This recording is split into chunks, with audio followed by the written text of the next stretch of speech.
call this meeting to order. Do we have to do attendance? Yes. Bill Jordan. Here. Glickman. Absent. Lonegro. Here. Roth. Here. Shear. Here. Servants. Here. Warshaw. Here. Thank you. All right, so now we're going to begin the regularly scheduled public participation portion of our meeting. We have a 3-minute limit for speakers, and we ask that you respect that time limit. I will tell you to stop at 3 minutes. Any speaker who exceeds that will have to just end their comments right there. This is an opportunity for the board to hear from our community, and we appreciate everyone who comes forward to provide feedback to us. Please understand that this is not a time for dialogue, and the board will not be addressing each speaker's comments. We remind everyone of the expectations set forth in Board Policy 830 that all people who offer comments during public participation and those who are here to listen act in a civil and non-disruptive manner. We take our roles in guiding our young learners seriously and expect that the grown-ups in this community will speak respectfully in this room. There may be issues related to individuals or private matters that are best addressed in other forums, and we ask that you consider that before comments are made. We remind everyone that our administration is available for assistance, and you can also address the board through email or letter. So we move the podium so you can talk directly to us. We're thrilled. First up, we have Elizabeth Hinsinger.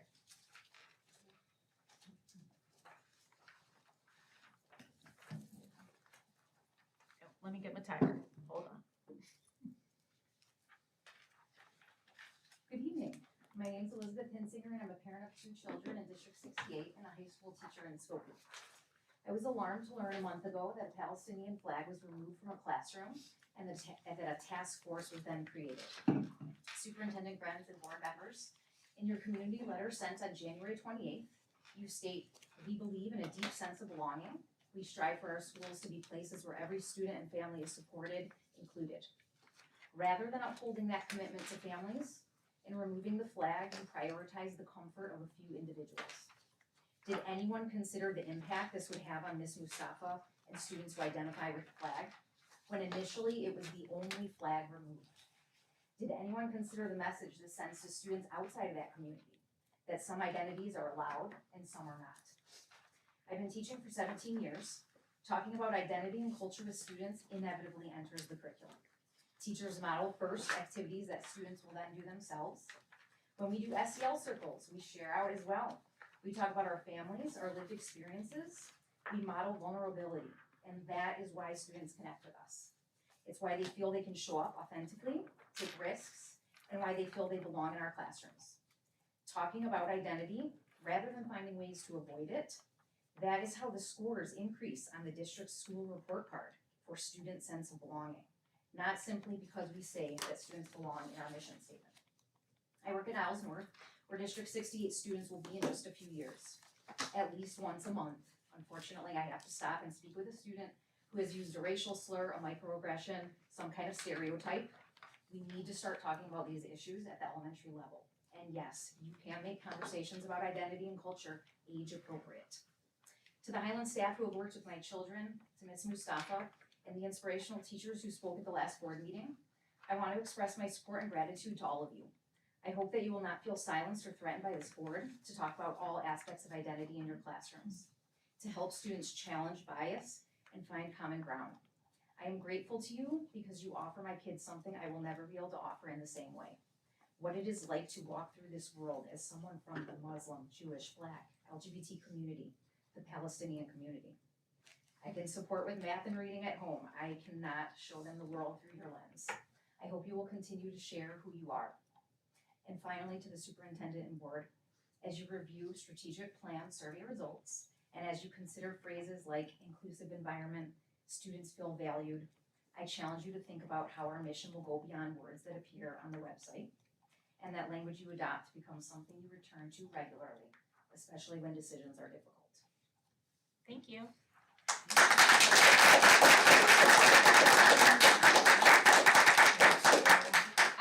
Next we have Carter Cleveland Lax. Also, shout out to Carter for being a student and speaking up.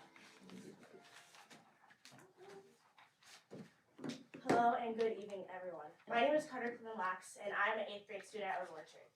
I'm here to speak about the decision to remove cultural flags from Carter, classrooms. can you hold on for just a second, please? Yeah, we want to make sure we can. I want to be pay able to attention focus to on you. you, that's all. I'm sorry. I'm sorry to interrupt. Okay. May I Thank you. start? Okay. Absolutely, and again, I apologize. Okay. My name is Carter from Lax, and I'm an 8th grade student at Old Orchard. I'm here to speak about the decision to remove cultural flags from classrooms at Old Orchard Junior High and the subsequent creation of the Committee for Guidance on Displays in the Learning Environment. The district has stated that it is committed to fostering a welcoming, inclusive, and safe learning environment for every student. I appreciate that commitment, and I know many students want that to be true. However, actions speak louder than proclamations. The removal of the Palestinian flag, along with the removal of student-created flags, does not feel aligned with belonging. These flags were part of an identity-focused classroom activity meant to build community. Students, including myself, created them to share who we are. Ms. Mustafa displayed the Palestinian flag, representing her identity as well. The district has stated that because the activity has concluded it is no longer instructionally relevant, the flags needed to be removed. But identity does not stop being relevant once a project ends. Students' cultures and backgrounds do not expire. They're not temporary lessons. They're part of who we are every day we walk into that classroom. The district has also said that this committee is not intended to censor or suppress identity. I hope that is true. But when symbols of culture are taken down after someone expresses discomfort, it feels less like guidance and more like erasure. Inclusion does not mean removing representation to avoid disagreement. It means creating space where differences can coexist respectfully. A welcoming environment is not created by neutrality alone. It is created by recognition. Because this decision matters so much to all involved, I wrote a petition which Blake Sullivan posted and shared on change.org. It has now gained over 1,000 signatures. The petition is asking the district to reconsider and allow cultural flags to remain in classrooms. Many students and families have signed it. Those signatures represent voices that want a school where diversity is visible, not hidden. I'm asking the board to truly reflect on what belonging means. If we are committed to being inclusive, then that commitment should be visible in our classrooms. Old Orchard should be a place where identity is not temporary, where culture is not controversial, and where every student voice feels acknowledged and respected. Thank you. Thank you.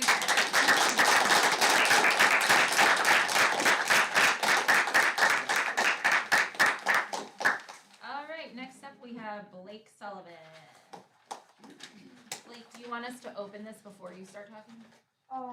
It doesn't really matter. Okay, I didn't know if there was a problem. My name is Blake Sullivan, and I'm an 8th grader at Old Orchard. I co-organized the petition with Carter Cleveland Lax, which now has over 1,040 signatures. The petition has been signed by many outraged people in our community. In the first week alone, we got 500 plus signatures. This is 1,000 people, all agreeing that the board and superintendent's actions were wrong, coming out and supporting of free expression and identity in our schools. After the flag got taken down on January 12th, students put hearts on the colors of the Palestinian flag in the place where the flag had been. These hearts contained message. While some did not pertain to the flag being taken down, most of them were messages of support for Ms. Mustafa. Once the student-made flags had been taken down, they were given to the students who made them. Some of these students chose to put them on their lockers. I have heard no complaints for these. They have not been removed. I was an elementary school student at Highland School. In the cafeteria, flags from many countries are hung where everyone can see them. I never once heard any complaints about those flags. Everyone liked pointing out their flags and showing each other their identity. It was like a game of I Spy. They even added the Ukrainian flag after the war started.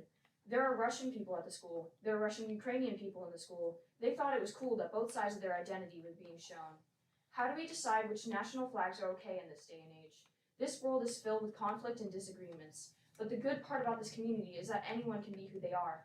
The students immediately recognized that removing the flag meant. They knew it was discriminatory. Based on over the 1,000 signatures we've collected, the students weren't the only ones. The board has responsibility to repair the harm they've inflicted. We're waiting. Thank you, Blake.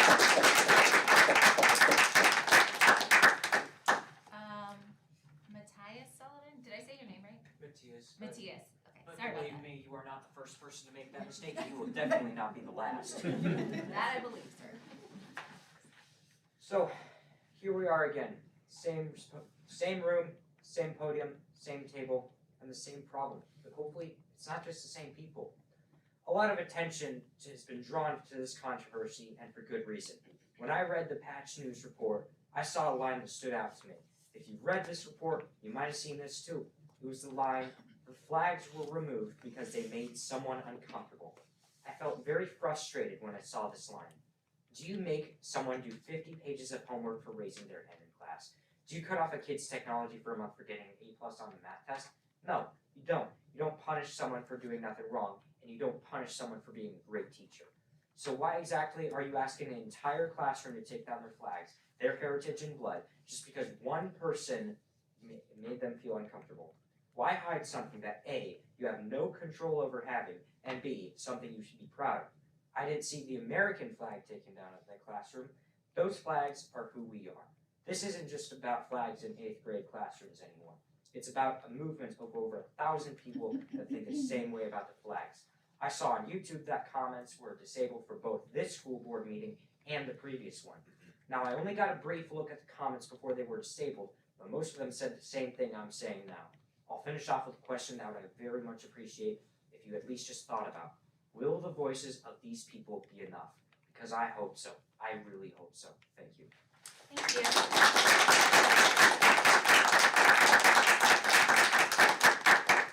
All right, we're going on, we're keeping on with the Sullivans. Flynn, you're up.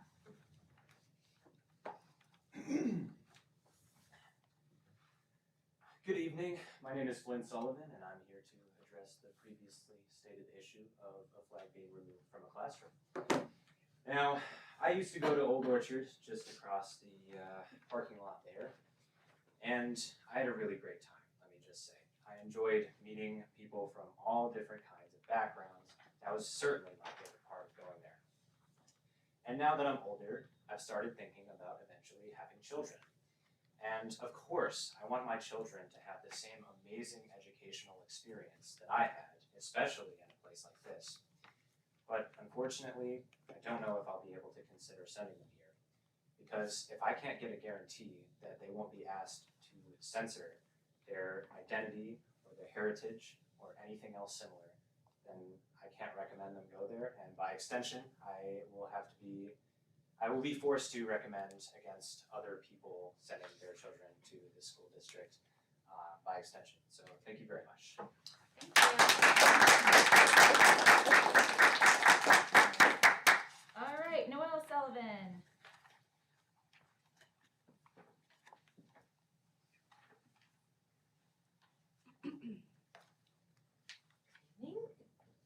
My name is Noelle Sullivan. I have children in District 68 and have had since 2012.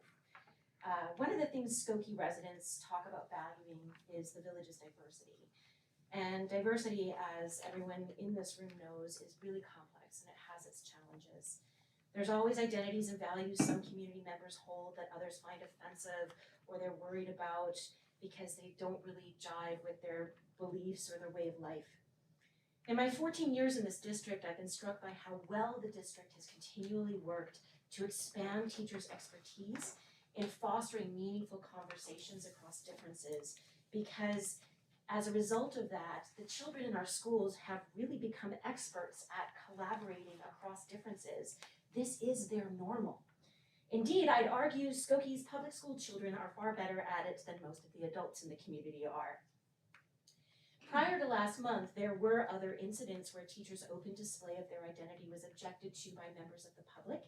There have been parents that have asked to have their children transferred from one class to another class, due not to any flaw in that teacher's credentials or talents or skills, but simply because those community members objected to how that teacher identified. As a school board member, I got to marvel at how elegantly administrators addressed those community concerns. They did so with a sensitivity to the parents' values while also politely refusing the request. It's a public school. A public school district is a place where everyone, no matter how they identify or their abilities, belongs. This is not controversial. The concerns expressed about the Palestine flag were rooted in real experiences of and concerns about anti-Semitism. Anti-Semitism and other forms of hate are truly on the rise here and elsewhere. And this should concern all of us, and it's our job as a community to prevent hate, but this was not that. Following the district's historical examples, rather than removing a flag, the administration could have educated concerned community members about the intention of the exercise and the flag, because its meaning was being misinterpreted. and politicized. If we don't care about the intent when we leave, then we leave room for fear to fester even when there is no threat. It creates a less welcoming and safe environment. As a social scientist, I know that the road to promoting safe coexisting is not based in hate or fear, but in fostering understanding across differences. The students and teachers aren't having difficulty managing diversity and fostering belonging. However, it appears some folks in leadership have some growing to do in this regard. Perhaps rather than a committee to change what the teachers do, the district might consider additional trainings to help those in leadership who are struggling with handling these situations develop the skills so that they can respond to such situations better going forward. Thank you.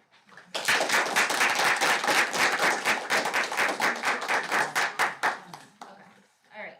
Now I'm going to read the online submissions. That ends our people portion. All right. Nicholas Hinsinger. I'm going to presume he's part of the Hinsinger group here. All right. My name is Nicholas Hinsinger, and I'm a parent of 2 children at Highland Elementary School. I immigrated to the U.S. from France when I was 27 years old, and I'm grateful to live in a multicultural community where my children are exposed to different languages, religions, and cultures. Superintendent Grenz and board members, in your community letter sent on January 28th, you state, "We believe inclusivity, collaboration, and a deep sense of belonging. We are proud of the diversity of Skokie and of our community's longstanding commitment to making space for all backgrounds, cultures, and identities. However, these words are not reflected in your decision to remove the Palestinian flag by Ms. Mustafa's classroom, a flag that represents her cultural identity, as well as the identity of students in our district. Where is the, quote, commitment to make space for all backgrounds, cultures, and identities, end quote, that you mention in your letter to the community? What other identities will become controversial? Each September at Highland, my kids are asked to decorate a notebook with images that represent their identities and interests. I love this project. Every year we search images together online, and each year they are excited and proud to put my country's flag on their notebook. No one has ever had an issue with my country's flag. Your actions communicate that some cultures are welcome while others are not, and they undermine families' trust that schools will protect every child's identity. As a parent, I want my children to grow up in a community where every identity is celebrated, not just a select few. I hope your future decisions will also reflect that vision." Does this one have an actual name? No. Okay, this one doesn't have a name, but it is from a Highland parent. I'm a parent of 2 children in District 68, and although my work schedule prevents me from attending board meetings in person, I regularly watch them online. Over the course of several meetings, I've repeatedly observed a troubling pattern, particularly when discussions become tense or uncomfortable, of board members disengaging during public comment. At the most recent meeting, this behavior reached a point that compelled me to speak out. Teacher after teacher approached the podium only to be met by certain board members focused on their phones or computers, offering little acknowledgement or respect. This conduct is not merely discourteous, it represents a failure of the responsibility you assumed when you asked for this community's trust and votes. Our teachers, parents, and students deserve to be seen and heard. Our children are taught the value of attentive, respectful listening. The leaders of this district should be modeling the same. I urge you to do better and to demonstrate consistent respect for our educators and community, especially when the issues are difficult, not only when they align with your own priorities. Okay, and then the last one is from a resident, David Dalka. Okay, Jane Stenson continues to allow parents to be reckless and make our neighborhood unsafe. Number 1, a stop sign is missing at the end of the alley. People driving on frontage have the right of way over people using the alley illegally. Number 2, we need you to stop abusing Park District property. Move your loading zone to the east side of the school where there is a wide, appropriate street. Number 3, your parents continue to block frontage road, preventing police and fire access. We have limited roads in and out, and we need you to be a better neighbor than you are being. Number 4, children of parents who are rude to residents need to be expelled. I have several license plate numbers of children that need to be expelled. Number 5, people must stop turning left out of the alley in defiance of the sign that states they cannot, and the Skokie police need to be there writing tickets each day. Number 6, we only got 9, guys. Number 6, the stoplight cycle at Lockwood and Church was supposed to become shorter, motion detected, and we were supposed to add, quote, when pedestrians are present, to the no turn on red signs. Number 7, no parking, standing, or stopping signs need to be installed along the whole length of the frontage, and the people need to stop parking on the grass. Number 8, 99% of students need to take the school bus, and you need to stop the global warming from your idling parents immediately. Number 9, 4-way stops are needed at Lyson, Laurel, and Emerson for safety due to parents that are speeding. We need this to improve dramatically for multiple reasons. This is my 3rd request without any real action being taken. I need to meet board members at the location at the end of the day to see what I'm seeing with my own eyes. Okay, and that concludes public comment.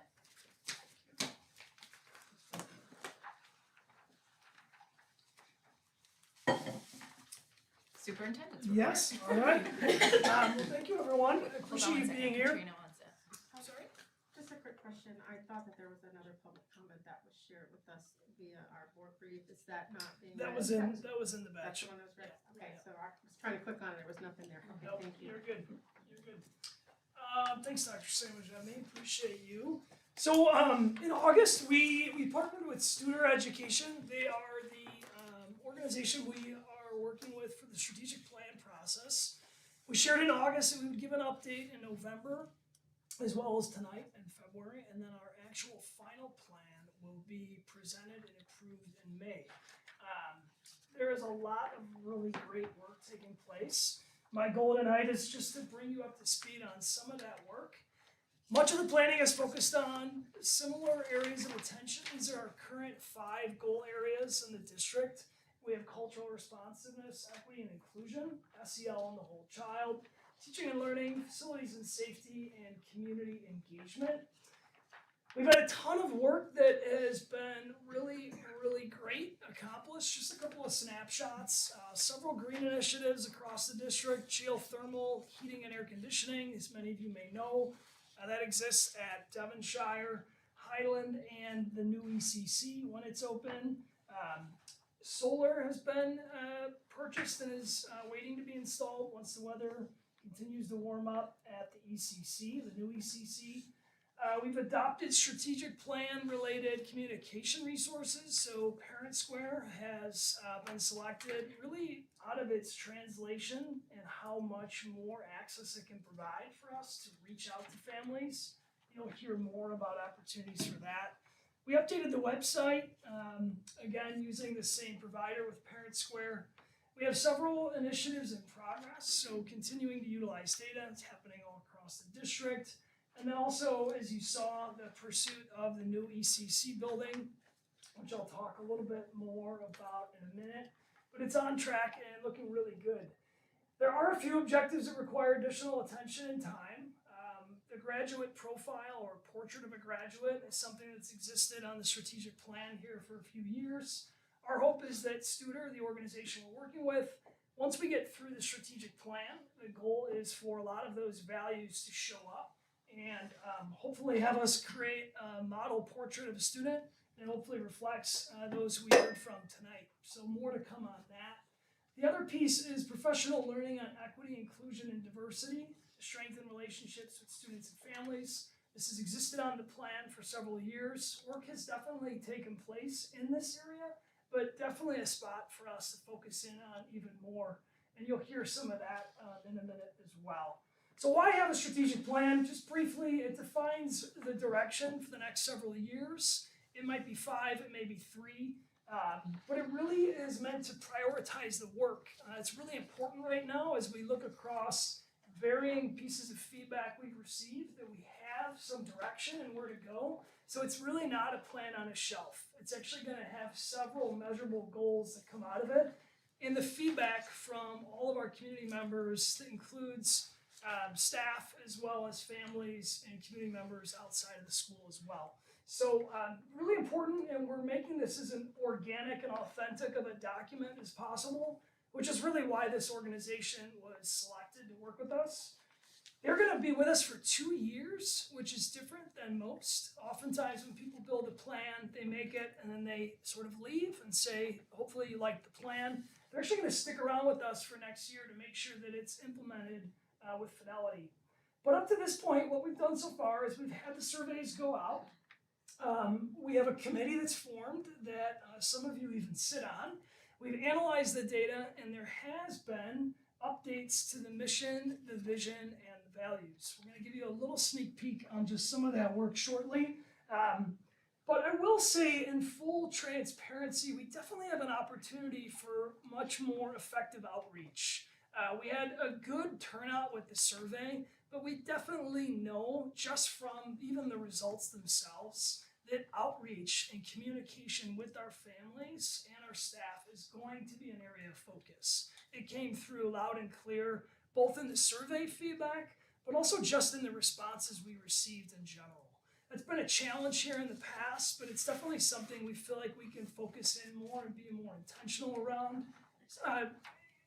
Parent Square has helped a lot in terms of things being translated really regularly, as well as the website, but there's just much more we feel we can do with intentionality and even some more grassroots on the ground work on that level. So where we're at now and where we're going to go next, I'll show you in a minute. But our committee, thankfully we've got Emily joining us as well as Jeremy, so thank you for them. We have Mr. Kong from the public library, from the community. You have several of those amazing administrators there, some of those amazing core members there. We have 2 teacher reps, 1 amazing principal rep, and several parents as well on the committee. We've met now twice, and we have another meeting coming up in March. But some of the initial feedback has focused on several pieces that I want to bring to your attention. One, some praise around some of the work that's already taken place, saying that Skokie 68 is a welcoming, inclusive, values-driven district with committed staff, engaged families, a shared sense of community. But there's also been some calls for change. That's typical in a strategic plan. The feedback has said that as well. Things around opportunities, like I mentioned, for more effective communication, sustainable staffing. So there's been some acknowledgement of improvements in the last several years, particularly around staffing in the student services department, but definitely a request for more attention to making sure that we're staffing to meet our students' needs. So that was heard loud and clear.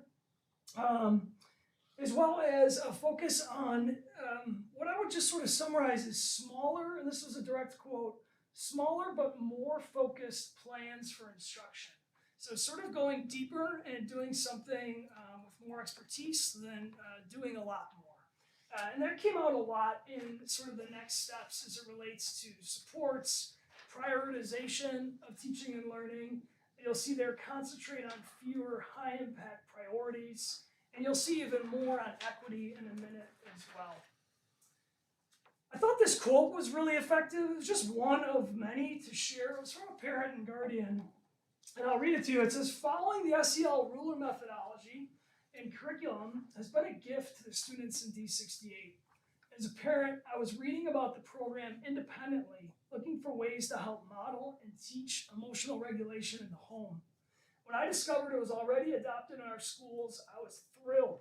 I could see elements of the program in my students' language and also reflected on the classroom walls. These students are so fortunate to be coming through a district that's helping position them for great success and happiness in life.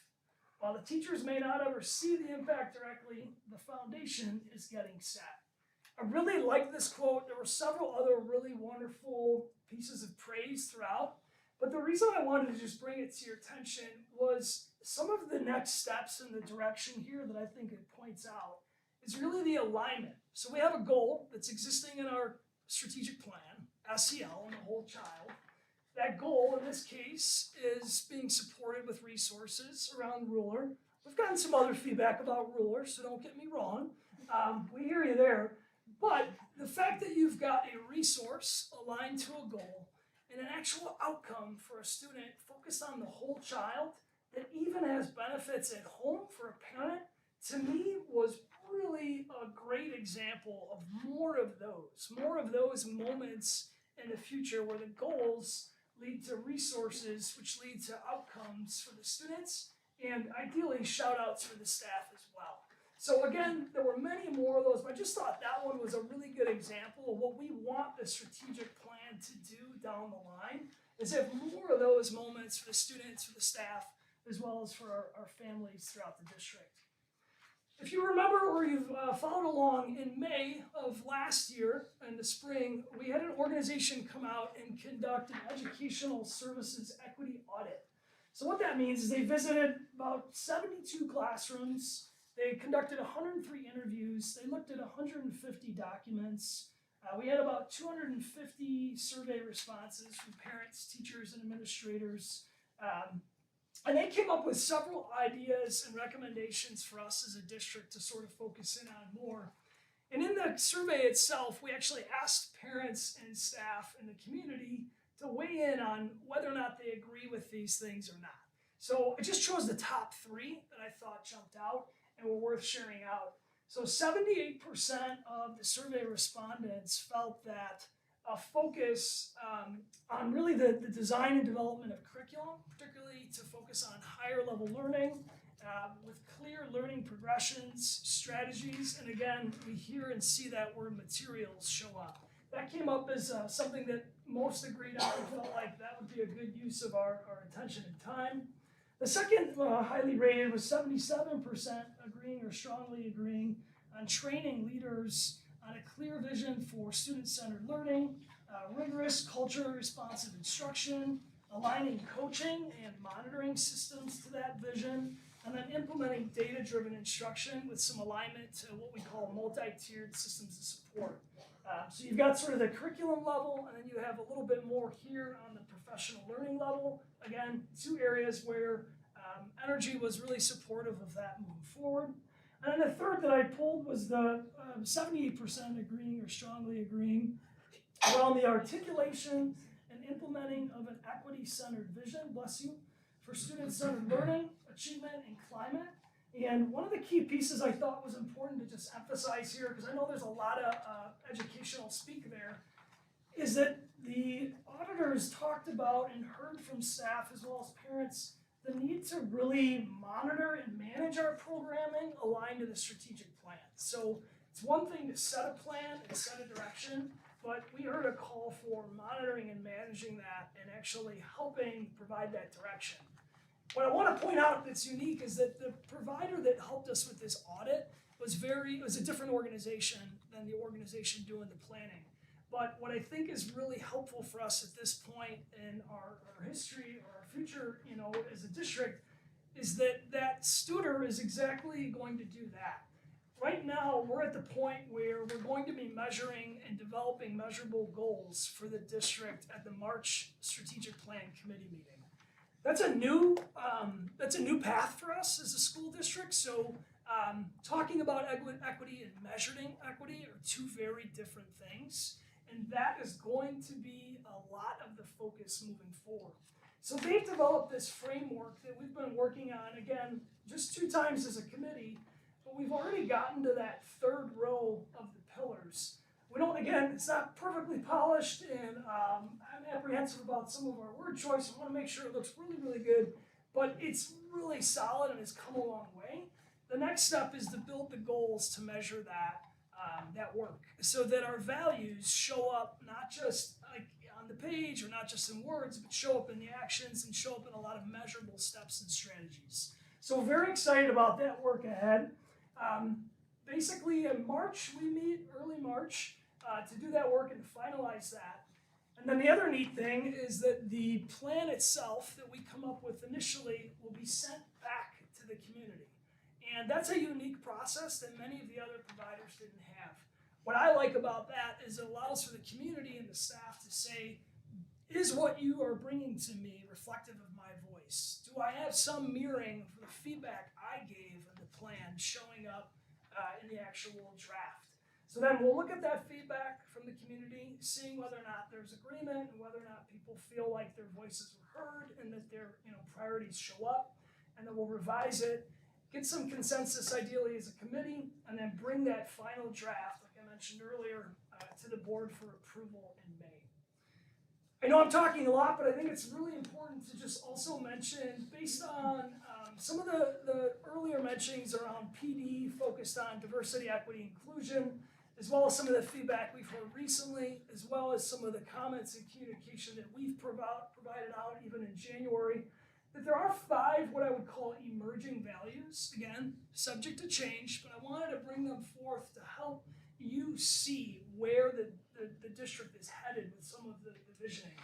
And those 5 are wellness, equity, achievement, relationships, and this powerful word, everyone. They also spell "we are," which took a little bit of wordsmithing, as you can imagine, if you've ever been in one of those committees.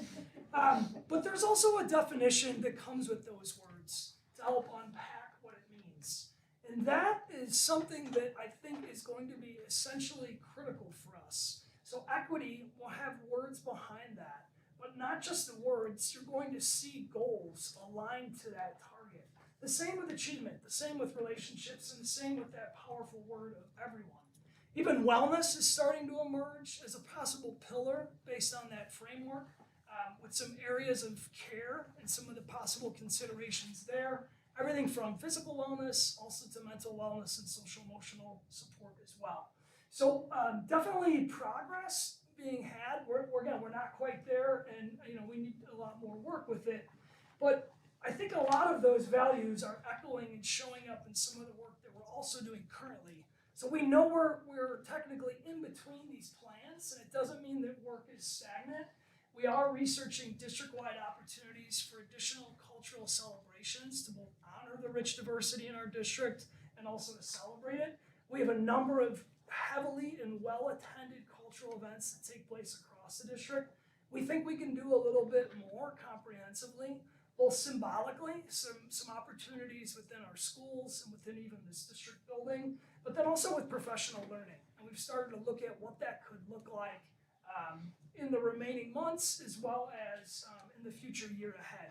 Again, the strategic plan will provide more direction for that, and it will absolutely guide the resources that go with that. But I just wanted you to know that it's definitely on the radar, and there are some real tangible pieces that will come forth before the end of the year on that item. We also are still working on developing out this committee for guidance on displays in the learning environment. We've recently partnered with the North Cook Regional Office of Education. They have a coordinator of diversity, equity, inclusion, belonging, and wellness. It's such a long title that they've had to use some acronyms there, but that person is going to be partnering with us to help look at how can we focus more on culturally relevant and trauma-informed practices. We have a staff who's incredibly willing and already doing a lot of this work. We even have a lot of it taking place across the different schools. We want to provide more support and a little more clarity for that. It's not about censorship. It's not about judging what people put up and don't put up. It's about helping people and supporting in really tough, controversial topics. So we're looking forward to that work, more likely in April and May to start off. Right now, still in those planning stages along the way. The last piece is these experience surveys. They're very brief, only 15 questions. This is another opportunity for us to look and see where we're at currently in a number of areas. They are looking different in surveys for students we'll roll out. We also have those for staff as well as for parents and guardians. The questions are intended to see how, similar to the 5 essentials, how effective are we at meeting parents' needs? How effective are we at meeting our students' needs? Do students feel like they're challenged in class? Do students feel like they belong? What can we do to improve upon that? The idea here is if we administer these surveys now and continue with them, not in an overwhelming way, but once the plan is administered, we're hoping that that data and the feedback we get improves throughout. So again, it's one measurable outcome. It's not the definitive way, but it's just one example that we're trying to get ahead of earlier than later, so we're not reactive and that we're more proactive. So I just wanted to kind of emphasize some of that more recent work. The strategic plan is much more long-term, but I know that there's energy, interest, and passion about what we're doing currently, and I just thought a little bit of that, sort of a sneak peek with some of the work would be helpful for you to hear first tonight. Questions, comments? There's a lot of information quickly shared. Comments, questions, feedback? I have something to add. Sure. I'm on the committee, and I love that we're doing focus groups, and we learned in the last committee meeting that there was a really low turnout for participation for the focus groups. We had like a couple parents here and there, and that's really disappointing. And I would love to know why, if you know, if anybody has some theories on why that is, I mean, we can all make assumptions, but I don't know if I'm asking people to email us, but like, I wanna know how do we get our parents to participate? This is so important to their kids and to us. And I was kind of shocked that we didn't have more participation. Yeah, we'll definitely need a communication focus Yes. moving forward. So it's been a challenge in the past, I've been told, but it's overwhelming right now to be a parent with all the information that you get. So we hear that too. But I agree with Emily. We're gonna need I'm a definitely parent a too. focus and plan on that. It was hard, you know, I was on the PTA at Devonshire for a long time. It was tough to get it up and running and get people excited and involved. It feels like a slog and like a lot of extra time. It's really fun to get involved and help shape the future for our kids. And I just hope that, you know, whenever you have an interaction with a parent-teacher conferences are happening right now, please encourage them to participate, answer the survey, sign up to come to a focus group, comment, please. Yeah, and I think I would just add that we are really looking at the feedback. It is really showing up. We actually received all of the raw feedback as a committee and poured through all of it. It was pretty thick, so it's showing up. So the voices are being heard and will be hopefully felt in the plan as well. You know, I would, Go for it, Katrina. No, all you. I'll yield to you, Frank. Fancy. Okay. I was just going to say that what I'm excited about, and I hope the community sees this, is we've had plans and we've had words, but we haven't actually created measurable ways to see if we're accomplishing any of it.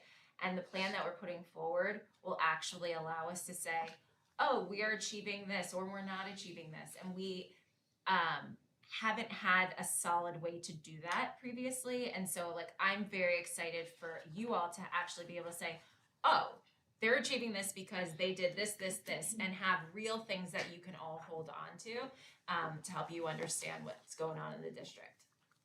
Katrina?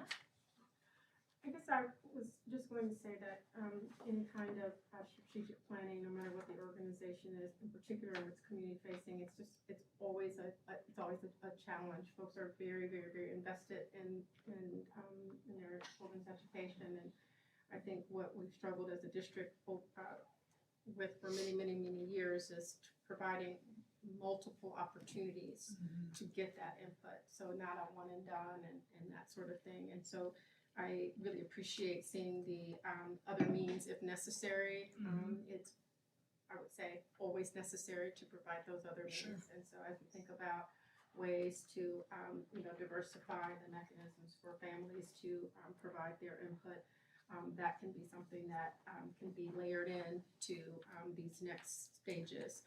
That feedback will always be formative, but I do know at some point you have to collect the feedback and then use that feedback to develop the plan. And so I would just continue to encourage multiple ways for that same survey or some version of that to trickle down into places where parents are able to be and where they naturally are. But it is not without sincere effort by the district and probably every community to try to solicit that feedback. And sometimes it just means that we have to provide multiple opportunities over a period of time to do so. We also noticed, I appreciate that, we noticed that this time around, while digital is often easier, it may not be as effective. So we know that we need to do a better job with print material, more of a quarterly or annual or biannual update to homes with a QR code that's translatable. Translating what we can on the physical print, but with 70 languages, we know we've got to be more engaging in that. So that was, I think, one item that came from this. We did things like the Village Scoop. We did print physical flyers and place them throughout the community, but we know that mailers home can be an effective piece that sort of follows around the household a little bit and then hopefully leads to more engagement. So that's just one quick item that we've definitely got to implement moving forward. But yeah, the digital piece was one you often think like, well, this will be easier. It'll show up in all these different newsletters, but everyone has that same mentality. So there's so much in all those different newsletters. So We saturate it with, yeah. digital touch points. So anything, take the surveys to where the parents are anyway. Yeah, That's what I'm happy to knock on doors, like for real. yeah, And I want you to know that the words that you'll see in the next iteration, when we do show the strategic plan, the words that we use, the ideas came directly from the survey results and from the conversations we had. We didn't make stuff up or anything. I mean, it was 50 pages of comments that we looked through and read through and tried to quantify as a whole group, which was crazy to do. Yeah. But it was really great actually to read everybody's words. So thank you for everyone who did. yeah, appreciate that. Any other comments, questions, anything? All right, No, thank you. thank you. Thank Appreciate you. it. I think I've got the next item too. Yeah. All right, You're going for a while. just a couple of key updates. I alluded to it a little bit, but the Early Child Center is on schedule and on budget. The brick is going up, which is starting to make it definitely come to life. So we're excited on that. We do have a section on the website that we are working to update photos on for that. It's in the About area. It's called Build 68. So feel free to check that out, and we'll keep updating it. Couple of key dates as a board. March 3rd, there's a North Cook IASB division meeting. There's also as a board an EdRed event on March 5th. Our next board meeting is March 19th. March 20th is a day of teacher and student non-attendance, or Eid al-Fitr. We have spring break, or spring recess as we call it, on March 30th. That's a Monday, it's the first day of spring break. And we return then on the Monday after the 3rd, so that would be the 4th and the 6th, that Monday. No one is aware of spring break, it's on no one's mind whatsoever. But I want to make sure you're aware in case you forgot about it. There have been 9 FOIAs received and responded to since the prior meeting. I will work to respond to these here as quickly as I can. December 28th, 2025, the district received a commercial request from Data Acquisition Specialist requesting purchase order and vendor information. The response was sent on January 26th. January 16th, the district received a request from Dr. Noel Sullivan requesting the inspect emails between District 68 board members, inclusive of Board President Warshaw, members Sturbins, Lonegro, Bell-Jordan, Glickman, Roth, and Shear, and any District 68 administrators, or from members of the public or any outside organizations to any of these individuals with the words Palestine, Palestinian, Gaza, flag, or pin in them, inclusive of the dates September 1st, 2025 and January 15th, 2026. The response was sent on February 2nd. January 17th, 2026, the district received a request from Christy Agarwal requesting additional records maintained by the district relating to SUN, including records reflecting student support services, attendance, and communications concerning. The response was sent on February 3rd. January 20th, 2026, the district received a request from Sheila Norman from Illinois Retired Teachers Association requesting the contact information of certified staff who are planning to retire in 2026. The response was sent on January 27th. January 21st, the district received a request from Samuel Lysick requesting a digital copy of the following documents or documents containing the following information. All emails sent from District 68 administration personnel such as Superintendent Scott Krenz directly to Maram Mustafa between the dates of August 5th and January 21st. The names of D68 personnel who will be members of the new Committee for Guidance on Displays in the Learning Environment. All written complaints and or survey responses D68 has received during the 25-26 school year concerning a Palestinian flag hung inside the Old Orchard Junior High classroom. Any written complaints and other survey responses D68 has received from Steve Lassar and Susan Farbrook concerning a Palestinian flag. A written summary of a meeting held this school year 25-26 between Maram Mustafa, a teachers union representative, and D68 administrator. Response was sent on January 26th.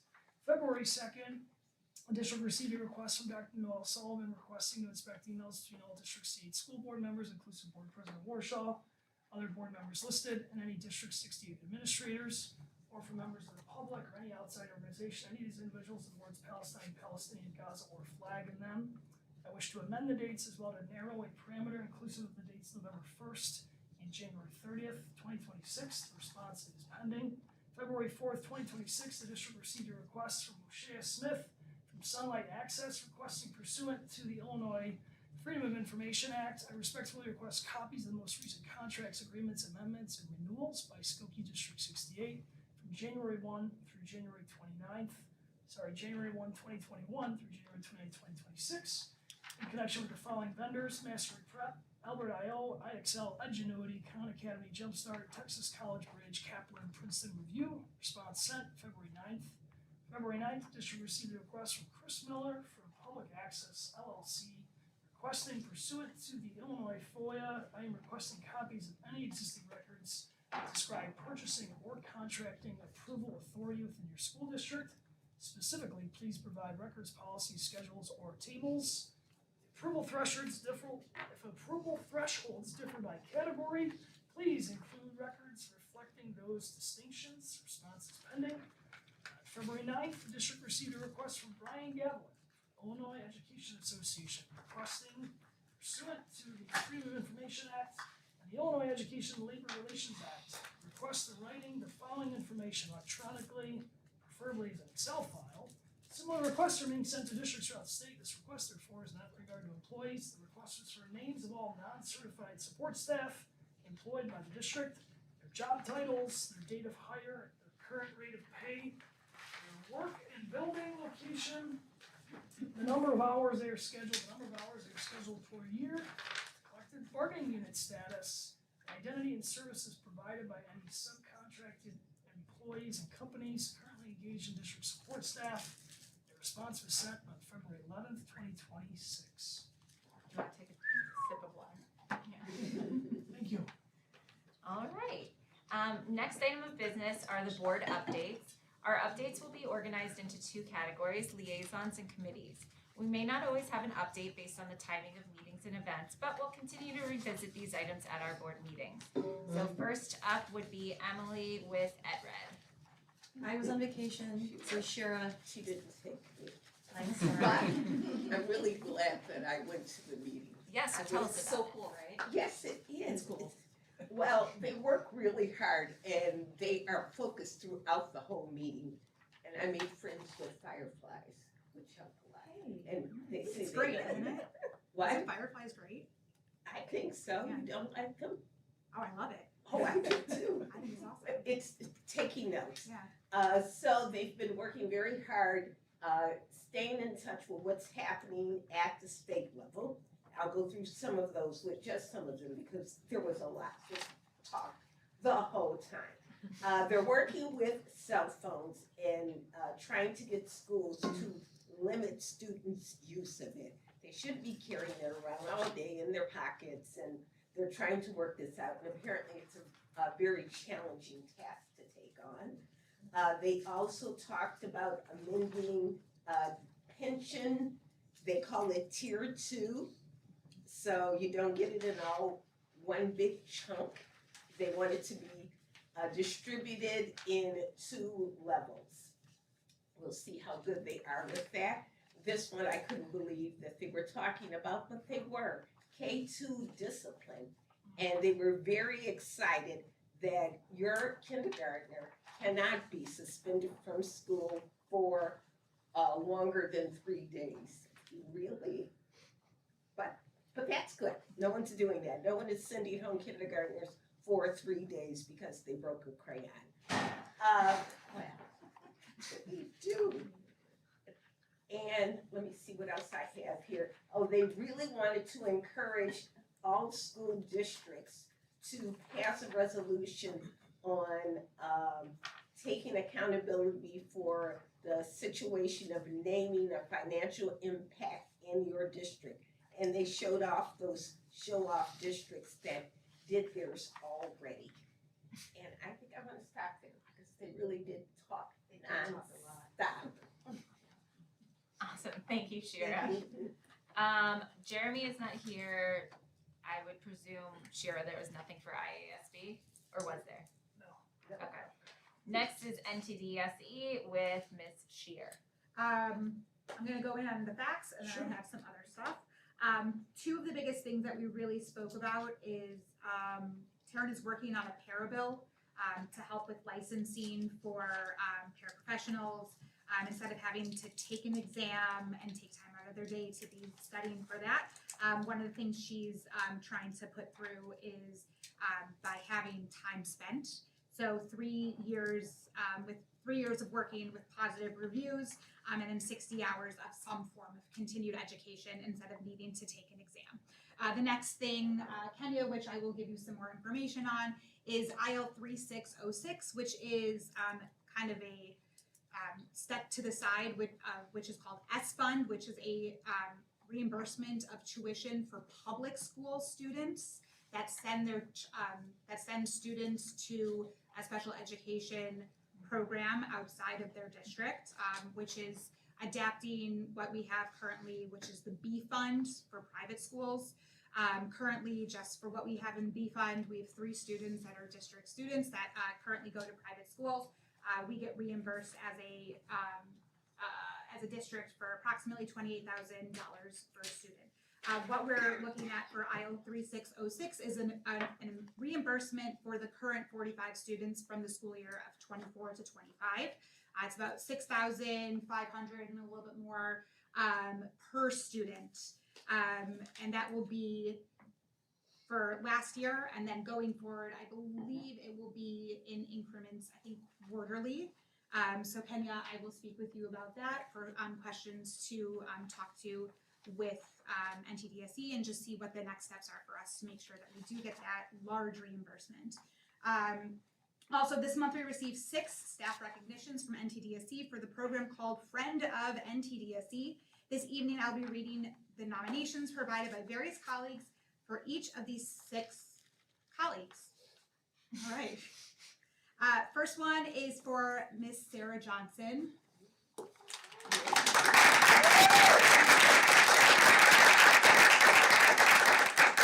Nominated by Ms. Sarah Lapidus as one of the exceptional people to be recognized as a friend of NTDSE. Ms. Lapidus stated in her nomination, Sarah Johnson is always so helpful and thoughtful to our staff and students. She checks in with the staff and students, helps us when needed, and takes time out of her day to decorate the Teacher's Lounge for our NTDSE middle school party. We are so grateful for her. Thank you, Sarah. Miss Denise Negron.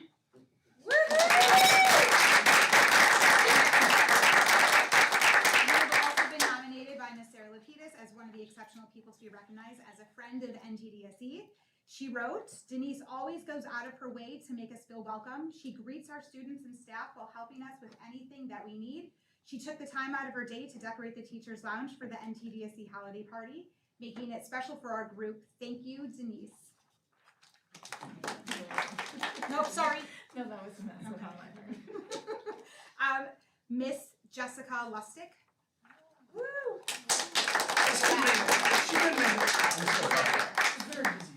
Okay. She has also been recognized by Sarah Lapidus. Pete and it's for 2 people, and also Pete Metalis. Sorry, I speak my own language. I'm from Wisconsin. I apologize. Pete and Jess went above and beyond to complete their adapted PE certification and are now teaching AP for our class, as well as some D68 students. This class is always engaging and fun for the students while being a great physical activity. The students look forward to this class. Thank you so much for bringing this to our class of students. Thank you, Jessica and Pete.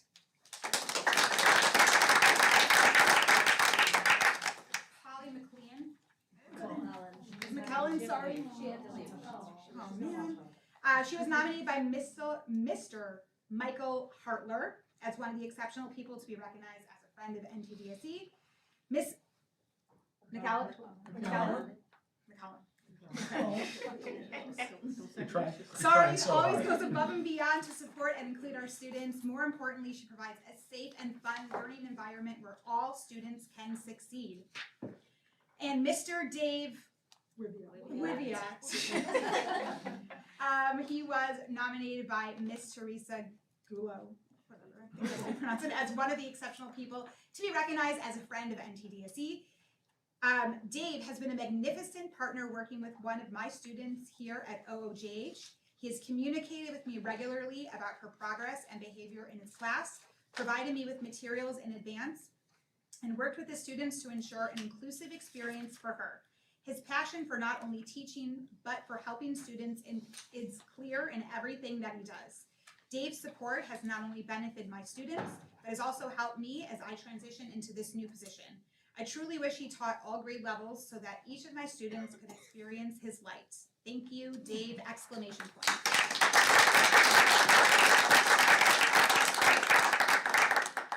Is that everything? That's everything I have for now. Okay, awesome. Collective bargaining agreement, that's Jeff and I are on that committee. Not much to report except for we had a lovely dinner with administrators and union leaders to start the process of union negotiations. And I don't think there are any other updates. Okay. All right, the next item of business is the approval of minutes. May I have a motion? I move that the board approve the minutes from January 15th, 2026 Board of Education regular meeting and January 15th, 2026 Board of Education closed session meeting. Second. Earl Jordan, Yes. Lonegro, Yes. Roth, Yes. Shear, Yes. Sturbins, Yes. Worshall. Yes. All right, the consent agenda is our next item of business. The consent agenda includes a personnel report as posted with the agenda for this meeting, includes employee recommendations, changes in status, new positions, resignations, and retirements. Financial reports, which includes fund balances for January 2026, and the statement of position report.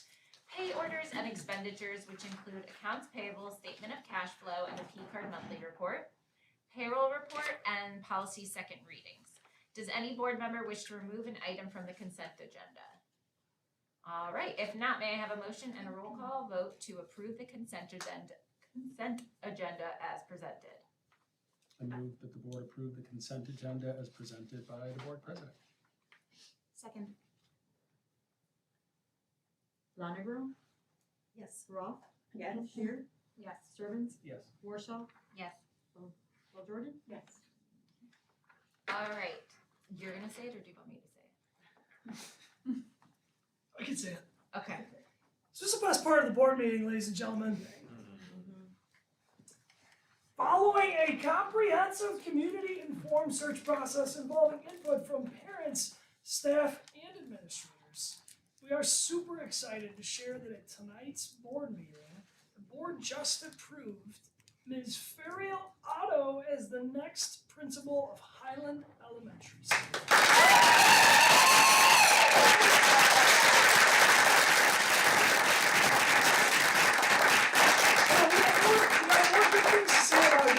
Important things to say about you. So Ms. Otto currently serves as the assistant principal at Old Orchard Junior High, if you're not already aware of that. She brings more than a decade of experience just here in District 68, along with a strong reputation as a collaborative, student-centered, and relationship-driven leader. Throughout the selection process, Ferial stood out for her ability to strengthen school culture, support high-quality instruction, and build meaningful partnerships with families and staff. She is currently enrolled in a doctoral program in educational leadership at National Louis University with an anticipated completion in the 26-27 academic year, and you wouldn't even know she's enrolled. She is just stress-free. She's a proven record of being a leader in professional learning for staff and strengthening collaboration, for supporting students with data-driven practices, restorative practices, positive behavior interventions, and supports. She's known for developing teachers through coaching, feedback, and instructional leadership. She's advanced family engagement, social emotional learning, inclusive school communities. She's also improved systems that promote equity, academic growth, and student well-being. She has a voice, and she's willing and ready to use it. Her leadership is grounded in connection, trust, and a deep commitment to ensuring that each and every student feels supported, challenged, and valued. In the coming weeks, of course, we'll share more opportunities regarding Ms. Otto to engage with Highland students, as well as families and staff as part of a thoughtful transition process before her role officially starts on July 1 of 2026. These opportunities will allow you as a community to connect and get to know your future principal, build strong relationships, and also ensure continued collaboration and support from our very dedicated Dr. Karen Bradley and the district leadership team.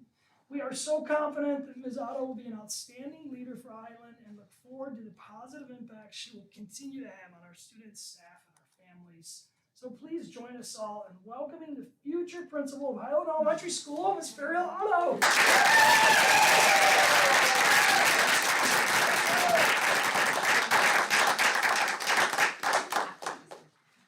I promise it's 3 minutes. I'm not gonna cut you off. At 10 though, I might.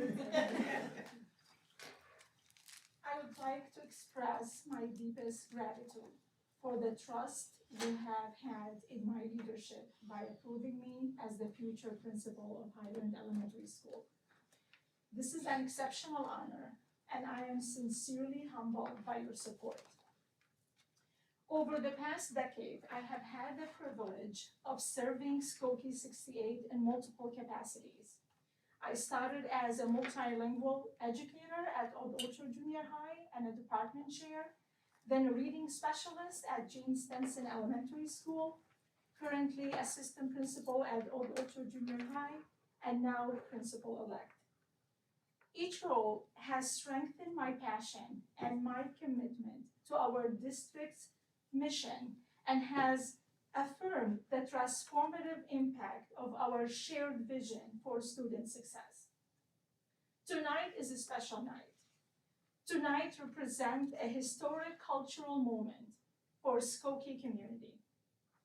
I am very proud to be a part of a district that continues to stand strong behind its core values of cultural responsiveness, equity, and inclusion.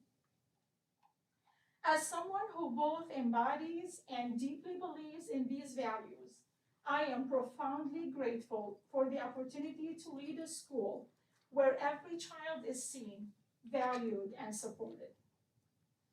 Highland Elementary School is a learning community where students' identities are honored, where families are true partners in the learning process, and where educators work tirelessly to ensure equitable opportunities for all learners. As the incoming principal, I am genuinely excited to serve this exceptional community with integrity, compassion, and a strong commitment to advancing academic excellence for every student. Once again, thank you so much for your confidence in my leadership, and thank you for your ongoing dedication to our children, staff, and the future of Skokie 68. Thank you so much.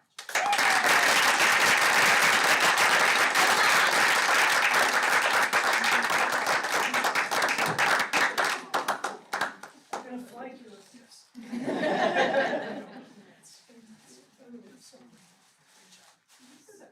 Thank you for coming, we appreciate it.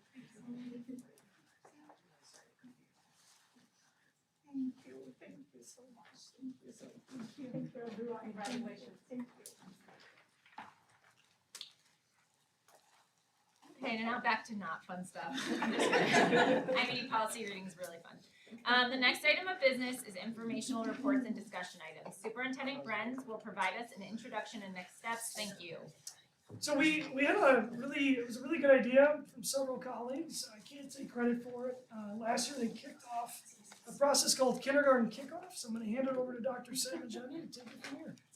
So Jane Simpson piloted the kindergarten kickoff, and it was a resounding success. We were able to bring all of the kindergarten students in, get to know them, have them get to know what life is like as a kindergarten student before selecting their permanent homeroom classrooms. So that kickoff lasted over the course of 2 or 3 days. And with all of that gained information, we were able to place students in classrooms that were really balanced and really helped the teachers serve students to the best of their ability. So because of that success, we would like to put this into place at both Highland and Devonshire for this school year, for next school year rather. And so that is the proposal that we are putting forth to you. I have a quick question, Christy. You said, I thought it was like a 2-week program. It was only 3 days? It was only three 4 days. Yeah, it Okay. was just in that first week of school. Okay, cool. It's genius. I'm so glad you're doing it. And again, the difference is otherwise when kindergartners come in, unlike other grade levels, no one knows the students, so it allows for a bit more get to know. Yeah. Great. Yeah. Thank you. Thank you, Stenson.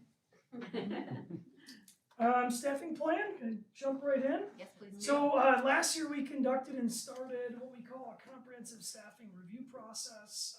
In short, we tried to get all the different departments and team members together to meet with the schools and assess their needs, get their feedback, pull everything together and start to look where the needs are and where the opportunities are in the district for the coming year. Last year I pointed out several opportunities for us to increase supports, particularly in the areas of language related support as well as special education. So 8 positions were added last year, 1 bilingual Arabic teacher, 3 program-based English learner positions at Old Orchard Junior High, 2 English, we call them multilingual specialists now, but 2 positions for that, and then 2 special education positions. That was last year. We did the same process this year, engaging the team members and talking through with school leadership what is needed and what is next. 3 main areas came out for 26-27. One was a continued need in some of the language-related services as well as student services, and then also staffing needs to meet the growing expansion of the Early Childhood Center. And then we're always looking at opportunities to just optimize or reallocate where needed or where we can. So if you remember in January, the board has already approved so that we could get ahead of the hiring 7 positions at that time that we just want to ask for 1.5 more. 1.5 or 1/2? 1.5. 1.5. It's I'll explain. It's not as complicated as I'm making it. But we have 2 positions for Urdu that are needed. One at Stenson, one at Old Orchard. So anytime we have 20 or more English learners from the language, we really need to get that language in the building. So we have Urdu 2 at Stenson. Sorry, 1 at Stenson, 1 at Old Orchard, and then Arabic at Old Orchard. With the ECC expansion, the Early Childhood Center, there's a need for a psychologist, a pre-K teacher, a health clerk, and a custodian. Admittedly, we initially looked at a part-time, 0.5 half-time custodian. The space is so big, and there's so much glass, and so many little fingers, that we need a full-time custodian. There's a lot of cleaning there, and we want to really help that staff out. They do such a great job keeping our facilities in awesome shape. So we're asking for just increase that 0.5 to 1.0.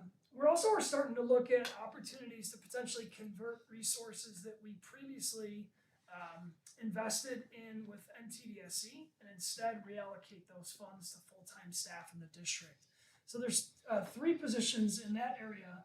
2 are occupational therapists that we would like to have converted to D68 employees, so those positions are posted.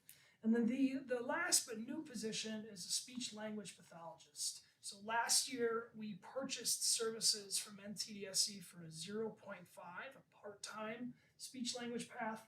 We'd like to increase that to 1.0 and to make it a D68 employee. So the 0.5 of NTDSE would become obsolete because of that 1.0. We don't have any further requests at this time. We feel, given enrollment being very stable and where it's at, it's down just 2.3%. It's ebbed and flowed in a 2% range over the last few years. We feel very confident. We feel like this is a very supportive staffing model. These are roughly 18 staff in 2 years. We have had some attrition with things like retirements, etc. So we are keeping an eye on that just to make sure that we are being fiscally, really, really wise and smart with that funding. But we do feel like this is a real good, equitable staffing plan. You'll see very clearly where the services are going. It's primarily in language-related services, special education, and then related service providers. So those areas like occupational therapy, speech language pathology, etc. So I'm excited for next year, excited to do some hiring and really get some additional high quality staff into the district to join our team. A lot of that's already underway, but traditionally we give you that formal notice in February of kind of where we're at. In March, we're going to bring you the Niles Township Purchase Services Agreement for formal approval. So that's the last page of the memo, and I just want to articulate the reason we're looking at that so closely is there's been significant funding to NTDSE, all to support our students. We want to see if there's any opportunities to have that take place within the district. So last year, just as an example, we purchased services of a little less than $650,000 with NTDSE. So we're looking at ways to either maintain the support, of course, but see if there's ways in which we can do it in-house with staff within the district. We've noticed that while the NTDC staff is amazing, does an awesome job, and are super high quality, sometimes 2.5s are not the same as 1.0 in district, and it allows for more relationship building, obviously with the students and with the staff, but also with the families as well. So it's just an opportunity, something we're being considerate of moving forward. We do anticipate those purchase services being either similar for next year or slightly reduced because of some of those reallocations, but don't anticipate a major change just yet. We are continuing to monitor that to see what we can do more in-house, for lack of a better phrase. Any questions at all about any of the staffing? Sure, Jill. For the conversion of the NTDSE to D68 employees, are those going to be floating, or are they going to have a specific home base? Yeah, great question. Mainly floating, but I think we are anticipating the speech language path to be primarily at the ECC. Okay. Our newer students at that age, they have speech needs, so we know that that's going to be the case just indefinitely. It's a typical, early learning need. But others that might adjust could be more floating. So things like occupational therapy. We also had what's called a BCBA, basically a behavior specialist, who it was an open position, but we didn't refill it last year. We were evaluating that throughout last year, so we are going to fill that this year. You don't see that in front of you because it's already sort of on the books, if you will. But that's another position that we are looking at as to how we spent money with purchase services, and maybe can just do it in-house instead. And that would be a floating position to your question. Are we anticipating with the expansion into the ECC a need for more? I see one pre-K teacher, so it's one extra classroom. Yeah, so our thought and strategy here is to sort of increase the class sizes gradually versus all at once. So we're going to add one more here as kind of the thought process. An assistant? And get used to the space. That's something we're still evaluating in terms of teaching assistants and what that looks like. Yeah, it's been brought up, for sure. So there's definitely possibly some more fluctuation there in terms of TAs, but we just want to kind of get ahead of some of the hiring versus catching up in April or May and feeling behind. But that is the idea, is to gradually increase that space in a way that we know we can afford and that way we're smart and intentional about, so that we can be just mindful of the space and mindful of the students' needs as well. I know registration is opening. Sorry, I'm talking this whole conversation. We got a notification. So is this like based off of what we see when registration kind of rolls in? Yeah, that's a good question in terms of the staffing model. Yeah, just overall. Yeah, so we actually are currently not waiting, there's a demographic study that's being conducted for the district that will be really helpful for us in terms of like more long-range planning, even like some of those earlier conversations we had about the mall mixed unit developments. So that'll support with that, but we've seen quite consistent student enrollment over the last few years, so we feel pretty solid. I mean, the one area we have seen growth is the ECC, Right. So we've gone, But we kept it. roughly. For the most part. Yeah. Yeah. There's a lot of layers. Yeah. Yeah, so we're not worried about not being able to meet the need per se, but we also just don't want to open it too quickly and too fast and then have Ruin that brand new students. building. Well, it's less about billing, more about student needs in those windows. Those white walls. No, I know. But that's the plan, is to sort of gradually increase where we can and to see what else is maybe needed. Kenya's got something else. The current PFA grant is to an extended time where we can't increase the number of students in that program until 2028. We got 2 more years. So once we get through that time frame, then we can add more to that program to get additional funding. Okay. Some of the funding for those students in that building are through Preschool for All, that's the PFA. So there's opportunities to increase that amount as we go as well. We're not totally reliant upon it, but it is definitely a supportive mechanism for us. I can appreciate not wanting to, load the enrollments up.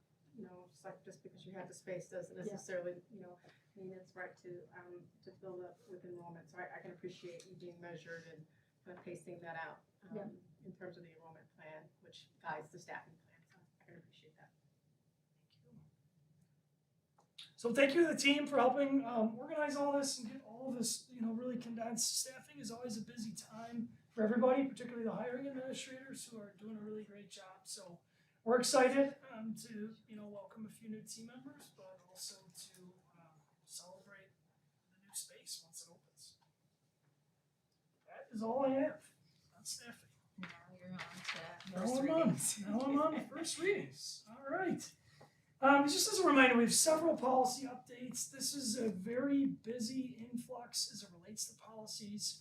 I'll read through them rather quickly. There are not too many substantial changes, but there are a few that I want to highlight.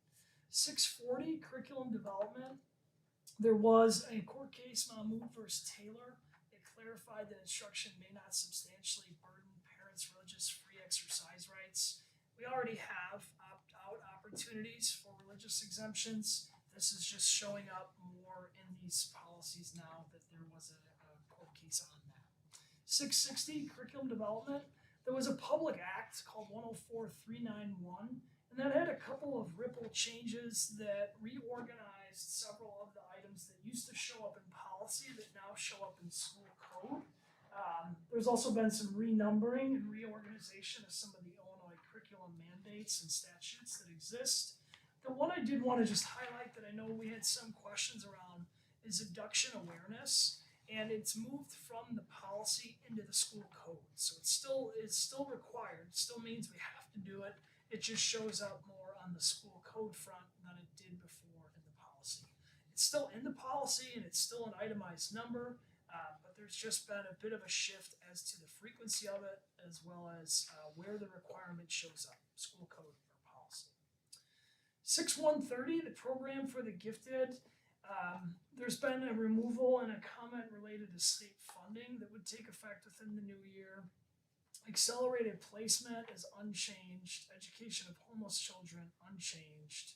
6160, English learners, there's minor updates just for continuous improvement. 6210, instructional materials is unchanged. 6270 is unchanged. I do want to highlight that this policy does point out that students do receive and are required to receive counseling irregardless of immigration status, which often is unknown to the school district as well, just as another statement. 770, attendance and truancy. There is a statement that schools cannot refer students to law enforcement for fines and penalties. We don't do that already, but it's just codified now in policy as well. 7180, bullying and harassment. There is an expanded definition to include explicit images that may have not existed or been listed before in the policy. 7190, student behavior. There is some increased additions for parent notification related to things like alleged threats involving weapons. There's also a statement of a prohibition of monetary fines for students. Some of this applies more in high schools, does not apply to us as well. There's also a statement around a requirement for what's called the Memorandum of Understanding for districts that utilize a school resource officer. We do not. We do have a partnership with Skokie Police Department, but we do not have a designated school resource officer, so it doesn't apply to us. 7250, student support services is unchanged. 7340, student records. Minor adjustments there on a couple of items. I just want to point out for the board in your bullets, that organization reference is referring to DCFS. It's not, it's an inaccurate acronym. I don't know why it showed up on the board side. Just don't want anyone to be alarmed in terms of access to Medicaid waiver information. So that's just more board facing. That's it on the policies, first reading. I know it's a very fast run through. Any questions or anything you'd like us to expand on? All right, the next item of business is the approval of the property tax bill delay resolution. May I have a motion? I move that the board approve the property tax bill delay resolution. Second. Roth, Yes. Shear, Yes. Sturbins, Yes. Warshaw, Yes. Paul Jordan, Yes. Lonnie. Yes. Just a quick commercial on this. I'll hand it over to Kenya, but we've been navigating, by we I mean Kenya, has been navigating the delay with the Cook County property tax bills. We've been fortunate to be less affected by this situation than many other school districts, but the resolution that was just passed is intended to really speak to the impact that this could have if it continues on. So is there anything you want to be more specific on? Just to give you an update of where we're at, probably with our taxes. So me and Marty, which is the township treasurer for all the schools in the district, we have met several times. I've been to several EdRed meetings talking about this. I've been to several meetings with them. So we're currently, from the current taxes from fall, we're still about $6 to $8 million short from that collection. We received the first collection of that money, and we normally would have received it August. We did not receive it until December and January. We received roughly $3.2 million, I believe, in January, and we still owe from that portion of the tax bill. Now, it's not saying that people have not paid the taxes; it just has not been distributed to the areas of municipalities, everybody who's on the tax bill. The question comes to where now is the spring collection. Is the bills gonna come out in a timely manner for that one? And that's supposed to be around April or March. But we have not received the remaining from the fall collection, and they have not issued the bills, which is kind of like in another 30, 45 days. So we're gonna do some more discussion, more meetings, and that's why this resolution was important, so we can push them to do something on time. Cause they've sent us out email stating they would send us additional money by now. They basically have already reneged on that email because they did not give us the additional money that they were supposed to. So unfortunately, that's just the update of our funding for that. But we've been lucky, like Dr. Grant says, no TEAWs, no tax anticipation warrant, but it's several schools that have done it more than 3 times already. So we are very fortunate. I think the challenging part too is while we have been relatively unscathed, there's still the necessary preparation to take in case we don't receive the funding. So you have team members like Kenya who is planning for the worst case scenario and then potentially not using the worst case scenario. So it's also just in terms of resources, it's not a good use of time, which is why the resolution, joining other school districts, helping advocate for some of these changes to take place so that we don't have to deal with this again is just very important. So thank you for passing. Are we good? We're good. All right. The next item of business is the approval of the performance-based superintendent contract. Is that supposed to say contract? Contract between the Skokie School District 68 Board of Education and Dr. Grenz. May I have a motion? It's a long one. Thanks.